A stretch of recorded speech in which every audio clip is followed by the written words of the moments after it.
We all waved until we could not see him any more.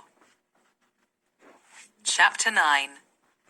After Bugs had disappeared from view, Ms. Frizzle and Ranger Mike started to take down the mist nets. We headed for the bunk beds in the bus cabin and wrapped ourselves in the red woolly blankets.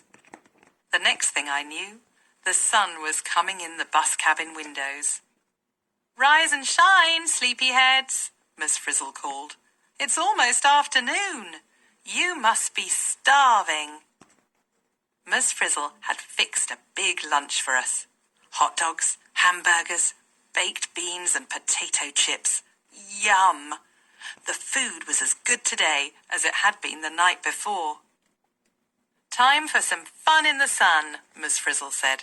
"Ranger Mike has a surprise for you." There on the river was a bright orange rubber boat with a motor. "Everybody grab a life preserver," called Ranger Mike, "and come on board." "Cool," DA said. We climbed into the boat and Ranger Mike pulled the cord to start the motor. Whee! We flew along the river like the wind. We stopped at the base of a waterfall and climbed the steps up the cliff to the top. Ranger Mike posed for a picture with the class. Click! Another great shot for my album. "This turned out to be fun after all," Arnold said. "The best," Phoebe agreed. It was hard to believe that the day was almost over. Ranger Mike took us back upriver to the bus cabin. "Have a good trip home," he said. "I'm mighty glad you came. So long and have a good summer." He got into his Jeep and drove off down the road. "To the bus," Miss Frizzle called. The bus cabin seemed to whirl around in a blur. When it stopped, it had changed into the copter again. Miss Frizzle pushed the control buttons and we lifted off. Soon the copter turned into a jet and we were above the snowy peaks of Yosemite, heading east. We hadn't been airborne for long when the batometer started beeping like mad. "Get ready," the Frizz called from the cockpit. "We're making one more stop." "Now what?" Arnold said. "I have a funny feeling we're about to meet some more bats," I said. I was right. Not much later, we landed in a parking lot in a large city. The Frizz came out of the cockpit wearing a cowboy hat and boots. "Welcome to Texas, the battiest state in the country." Miss Frizzle passed out cowboy hats for us all. No other state is home to so many different kinds of bats, 32 at last count. We're in the capital city of Austin, a very special place for bats. You'll see what I mean. We followed Miss Frizzle to a bridge in the middle of the busy city.